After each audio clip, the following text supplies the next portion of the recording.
Welcome to The Legend Kids, Learning How. Ready for another fun learning adventure? Let's learn parts of the human body today in English and Spanish. Head, English. Cabeza, Spanish. Eyes, English. Ojos, Spanish.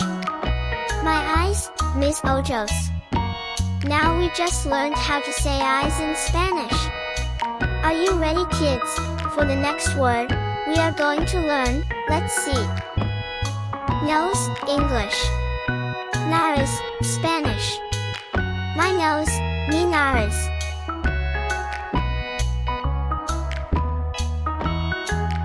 Learn the human parts of the body in Spanish and English. Mouth, English. Boca, Spanish. Mi boca. Mouth, boca. My mouth, mi boca.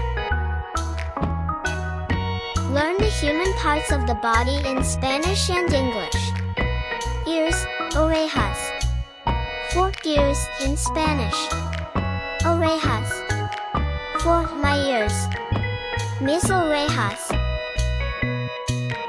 For our kids' books and much more on Amazon KDP, visit our About pages and descriptions for more info.